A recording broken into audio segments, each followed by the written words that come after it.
नमस्कार। देवरिया की आवाज रेडियो केसरी से प्रस्तुत है स्थानीय हालचाल। पहले मुख्य हालचाल। संचारी रोग नियंत्रण अभियान का हुआ शुभारंभ। वृद्ध जनों को दिया गया सहायक उपकरण। स्वच्छता को लेकर न्यायालय परिसर में हुआ श्रमदान। आयुर्वेदिक चिकित्सकों को बोर्ड पर रजिस्ट्रेशन नंबर लिखना हुआ जरूरी। चोरी के शक में लोगों की पिटाई करने वाले 35 लोगों पर हुआ मुकदमा दर्ज। स्थानीय हालचाल के इस अंक के साथ मैं अनिकेत मिश्र। अब हालचाल विस्तार से। संचारी रोगों से बचाव के लिए आज विशेष संचारी रोग नियंत्रण अभियान की शुरुआत की गई। इस अवसर पर जिलाधिकारी दिव्या मित्तल ने विकास भवन के गांधी सभागार में सभी विभागों के अधिकारियों और कर्मचारियों को शपथ दिलाकर जागरूकता वाहनों को हरी झंडी दिखाकर रवाना किया। उन्होंने सभागार में मौजूद ग्राम प्रधानों को अपने गाँव में स्वास्थ्य के क्षेत्र में जागरूकता कार्यक्रम और चर्चा करने के लिए एक पत्र भी सौंपा। जिलाधिकारी ने कहा कि इस अभियान का उद्देश्य जल जनित बीमारियों और संचारी रोगों के खिलाफ लोगों को जागरूक करना है। आम जन से अपील की गई कि वह अपने घरों और आसपास के क्षेत्रों में जल भराव न होने दें और मच्छरों को पनपने से रोकथाम के लिए उपाय करें। भारत सरकार के सामाजिक न्याय और अधिकारिता मंत्रालय के जन कल्याणकारी योजनाओं के तहत ITI देवरिया में वायोश्री योजना के अंतर्गत 60 वर्ष से अधिक आयु के 2266 वृद्ध जनों को सहायक उपकरण निःशुल्क वितरित किया गया। इन उपकरणों का बाजार मूल्य लगभग 1,61 लाख रुपए बताया जा रहा है। इस अवसर पर सांसद शशांक मणि त्रिपाठी ने कहा कि वृद्ध जनों की देखभाल करना हमारा सामाजिक दायित्व है। भारत में युवाओं के साथ साथ वृद्ध जन भी बड़ी संख्या में रहते हैं। उम्र के साथ वृद्ध जनों के जीवन में कई शारीरिक विकार या समस्याएं उत्पन्न होती हैं, जिससे उनका जीवन मुश्किलों से भरा हो जाता है। मोदी और योगी की सरकार के प्रयास से वृद्ध जनों को निःशुल्क उपकरण प्रदान किया जा रहा है, जिससे उन्हें जीवन जीने में आसानी होगी। उच्च न्यायालय इलाहाबाद और राज्य विधिक सेवा प्राधिकरण के निर्देश पर आज जनपद न्यायालय परिसर में तमाम न्यायाधीशगण और बार एसोसिएशन के पदाधिकारी विद्वान अधिवक्ताओं के साथ श्रमदान किए। इस दौरान स्वच्छ भारत अभियान के तहत पूरे न्यायालय परिसर को साफ और स्वच्छ बनाया गया और सभी लोगों ने स्वच्छता का संकल्प भी लिया। स्वच्छता के प्रति लोगों को जागरूक भी किया गया। इस दौरान न्यायाधीश गणों ने कहा कि इस अभियान का उद्देश्य केवल आसपास की सफाई करना ही नहीं है, अपितु नागरिकों की सहभागिता से अधिक कचरा मुक्त वातावरण बनाना है एवं एक स्वच्छ भारत का निर्माण करना भी है। जनपद न्यायाधीश के द्वारा समस्त कर्मचारियों को अपने अपने न्यायालयों और अनुभागों को प्रतिदिन साफ और स्वच्छ रखने के लिए निर्देशित किया गया।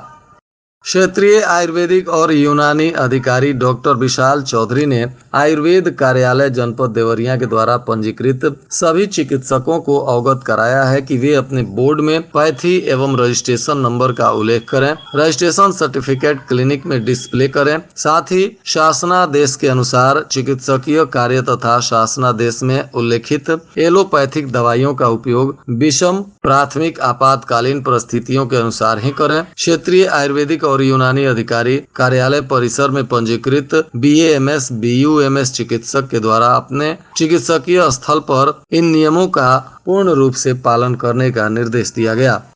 भाटपारानी के सोहन पार वार्ड में शनिवार की रात चोरी के शक में बिहार के रहने वाले स्कॉर्पियो सवार 9 लोगों को पकड़कर प्रताड़ित किया गया। मारपीट कर उन्हें पुलिस को सौंपा गया। पुलिस ने इसमें अनुसंधान करते हुए 9 लोगों को निर्दोष पाया है और जिन लोगों ने इनके साथ मारपीट की, इन्हें प्रताड़ित किया, वैसे 35 लोगों के खिलाफ पुलिस ने मुकदमा दर्ज किया है। आरोपियों में पूर्व चेयरमैन प्रतिनिधि और सभासद पति समेत 4 नामजद और अन्य अज्ञात हैं। पुलिस ने बिहार के रहने वाले युवकों की तहरीर पर कार्रवाई की है। बताया जा रहा है कि बिहार के सिवान मैरवा थाना क्षेत्र के तितरा टोला बिशुनपुरा निवासी अंश सिंह पुत्र राकेश सिंह पुलिस को तहरीर देकर न्याय की गुहार लगाए हैं। उनके आवेदन में बताया गया है कि वे अपने कुछ साथियों के साथ स्कॉर्पियो से रात करीब 10:30 बजे घर आ रहे थे। इसी बीच उन्हें पकड़कर उनके साथ मारपीट की गई और उन्हें चोर कहकर प्रताड़ित किया गया। अब पुलिस इसमें प्राथमिकी दर्ज करने के बाद आगे की कानूनी कार्रवाई कर रही है। विकासखंड भलुअनी के 51 परिषदीय और उच्च प्राथमिक विद्यालयों के 153 छात्र छात्राओं के द्वारा राष्ट्रीय आविष्कार अभियान के अंतर्गत बच्चों में जिज्ञासा आधारित और विकास तथा वैज्ञानिक दृष्टिकोण की समझ को विकसित करने के लिए विकासखंड स्तरीय क्विज प्रतियोगिता के प्रारंभिक चरण के अंतिम परिणाम के उपरांत रैंडम आधार पर 5 समूहों में प्रति समूह 5 छात्र छात्राओं को अंतिम प्रतियोगिता के लिए चयनित किया गया है। पहाड़ी इलाकों में लगातार हो रही बारिश के वजह से मैदानी इलाकों में मुश्किलें बढ़ गई हैं। तेज बारिश के चलते नदियां उफान पर आ गई हैं। जिले में सरयू और राप्ती एक बार फिर तबाही मचाने को आतुर दिख रही हैं। सरयू खतरे के निशान से 80 सेंटीमीटर ऊपर बह रही हैं। नदी में पानी के बहाव को लेकर बरहज में घाट की सीढ़ियां डूब गई हैं। नदियों का रुख देखकर तटवर्ती इलाके के लोग सहमे हुए हैं। खुखुंदू थाना क्षेत्र के मंगराइच में पति पत्नी के बीच विवाद हो गया। पत्नी आकर चाची के घर में छुप गई। सूचना पर 112 की पुलिस पहुंची और पति को हिरासत में लेकर थाने गई। आरोप है कि सुबह 6 बजे पति पुलिस को चकमा देकर लॉकअप से फरार हो गया, जिसके बाद पुलिस उसे ढूंढते हुए भटनी थाना क्षेत्र के मिसरौली गांव पहुंची और पुनः 6 घंटे के अंदर ही उसे पकड़कर लॉकअप में बंद किया गया। अब इस पर आगे की कानूनी कार्रवाई की जा रही है।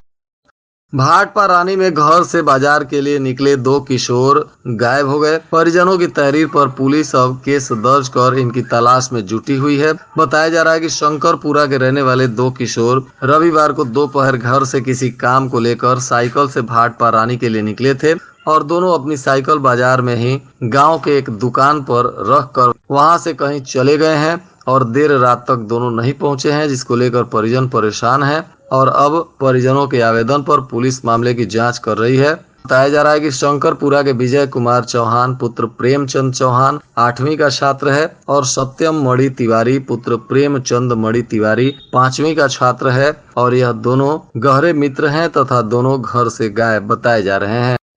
और आज के मौसम का तापमान देवरिया में न्यूनतम 27 डिग्री सेल्सियस और अधिकतम 38 डिग्री सेल्सियस रहने की संभावना है। अंत में मुख्य हालचाल एक बार फिर। संचारी रोग नियंत्रण अभियान का हुआ शुभारंभ। वृद्ध जनों को दिया गया सहायक उपकरण। स्वच्छता को लेकर न्यायालय परिसर में हुआ श्रमदान। आयुर्वेदिक चिकित्सकों को बोर्ड पर रजिस्ट्रेशन नंबर लिखना हुआ जरूरी। चोरी के शक में लोगों की पिटाई करने वाले 35 लोगों पर हुआ मुकदमा दर्ज। इसके साथ ही रेडियो केसरी से प्रसारित स्थानीय हालचाल का यह अंक समाप्त हुआ। नमस्कार।